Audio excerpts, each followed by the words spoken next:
Let's talk some more volatility with Russell Rhoads. He's a PhD, a CFA, and associate clinical professor at Kelly's School of Business at IU. Russell, great to see you, sir. Long time no see. How you doing? See, I think the last time I saw you, Bitcoin was at about 35,000. So It has been a long time since you guys have had. There you go. Hey, last time I think probably VIX was also a little bit higher. In my open, I described it as kind of the arbiter of truth, but I know there's obviously debate on that. What do you think VIX is telling us back down below 16 right now? Yeah, I'm going to send you a note because there's somebody that used that phrase "arbiter of truth" for VIX, and they copywrote it, and then I used it once in a paper, and I got a nasty email. So I'm going to save you from some trouble. Oh, great! I got more compliance I got to deal with now. Sorry. No, I love it. Sorry, man. I just threw you under the bus. So I'll see you when Bitcoin's at $1 million, I guess. So talking about VIX. So VIX, it's hovering around 16. I don't think it's necessarily, and it's the VIX complex that's not necessarily signaling all clear for the equity markets. Now, I've been a bear for a while, so I might be talking my book a little bit. But when you take a look at the things that are associated with VIX, take a look at VVIX. VVIX is up over 100 or so. Typically, when VIX is higher, we say that that's because there's buying pressure with SPX puts. When VVIX is higher, that typically is driven by the call side of the ledger. And in fact, I like to look at that absolute number, but then I look at the 5% out of the money calls and 5% out of the money puts in the VIX complex. And again, the calls are usually at a premium. Right now, the implied vol, it's a 25% premium on the out of the money calls versus the out of the money puts. The average is around 13%, and we haven't seen that kind of a level in some time. So there's some buying pressure on VIX call options, which is something that you'd like to have in your pocket if we get a volatility event. And then also the VIX term structure, it's a little steep, not as steep as it was a couple of weeks ago. I did a program like this on the Friday that he said tariff, and there's no secret here. We all send our notes ahead of time. And I had sent my note ahead of time. And Friday morning, the front month future was like at a $1.70 premium to the spot index. And I said, that's kind of steep. And it's like we're braced for something. And lo and behold, by the time I appeared, he had said tariff. And we were basically in a flat term structure with the futures and the index much higher. The premium's only about 90 cents now. I think that's partially because we've got earnings behind us. You sort of mentioned that. But we do have, and I think a lot of people are taking their eye off the ball on this one, we got CPI this week. True. And with everything else that's going on in the world, the most important thing and the thing that may have gotten Trump elected was inflation. And it's possible that's not fully behind us. So we could get a volatility event before the week's over with. Very fair macro point, one that I definitely appreciate.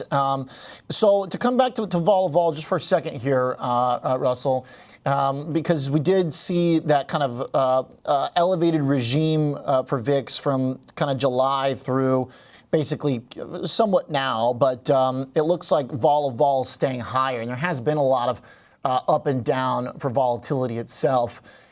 Is there a way to capitalize on that spread then, the vol to the VIX? What it's telling you, and then that 25% premium thing that I threw out there with the calls versus the puts, there's a lot of opportunity. Right? Yeah, well, there's a lot of opportunities if you don't think we're going to get a volatility event. Okay. If you think that VIX is going to remain in the teens or so, there are lots of opportunities to put on call spreads. And in fact, we can only talk about so much, so I left this out of my notes. But the last two Mondays, not today, but the previous two Mondays where we came in and VIX was much higher, and we'd had some sort of weekend event, or in the case of the tariffs, the Friday before. All I saw with block trades were people getting short VIX one way or another, and a lot of it was selling out of the money call spreads.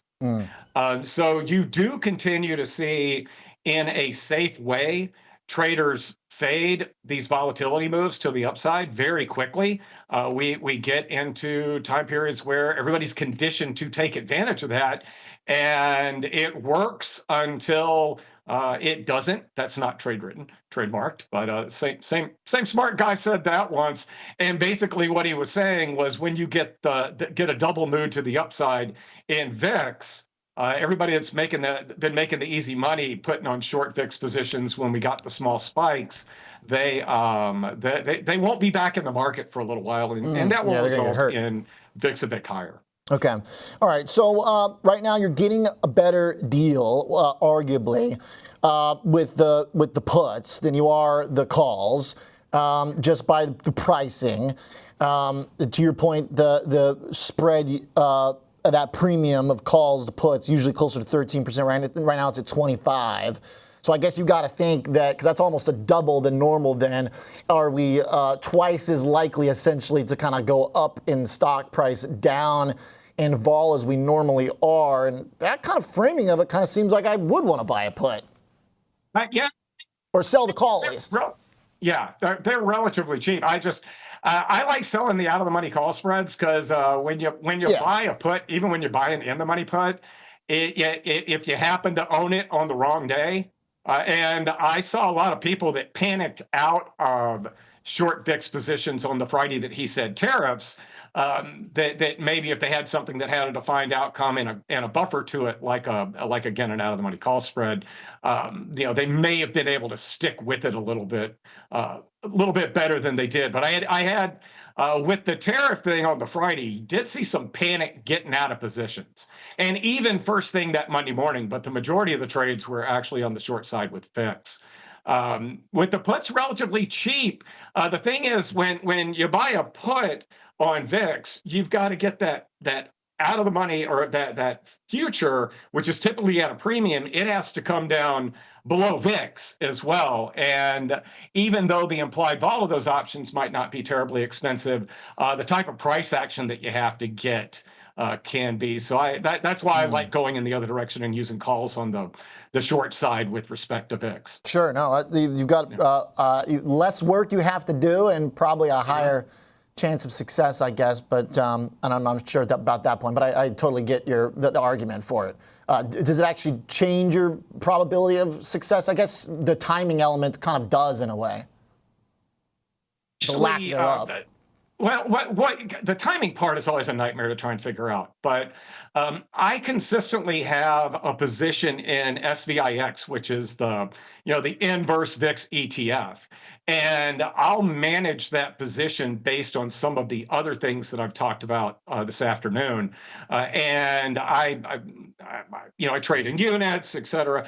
Right now, my SVIX position is only a quarter of a full position, because it really does look like there's a lot of kindling on the fire that we could get a volatility event, and it could be accentuated to the upside. Again, you never know what's going to spark that. Especially with a guy that will just say, "Hey, let's create new tariffs tomorrow," sure, and blurt that one out. Hey, Russell, last point is, if you do get the spike in VIX, if you do get the spike in vol based on recent levels, where do you think you get out of the trade? Is that like, if you get to VIX 25, boom, beautiful, love it? That's kind of where we got the December spike. I think people would be thrilled to see that. I think 23. Okay. I really think between 20 and 25. We're in a relatively low environment. That first move is going to get faded by a lot of people. If we get follow through, then you're talking about mid-30s. So if you get a second leg to the upside. But how quickly everybody seems to come in and beat down volatility. When we talk about how volatile a guy is, first couple of years of his presidency, the stock market wasn't volatile at all. Yeah. So, look at what the numbers do relative to, what the news looks like, I guess. All right, like it. Good conversation, Russell. Like it. Looking for a little pop in VIX as signaled by a sticky volatility of volatility, VVIX. Appreciate it very much, Russell. Always a fun conversation.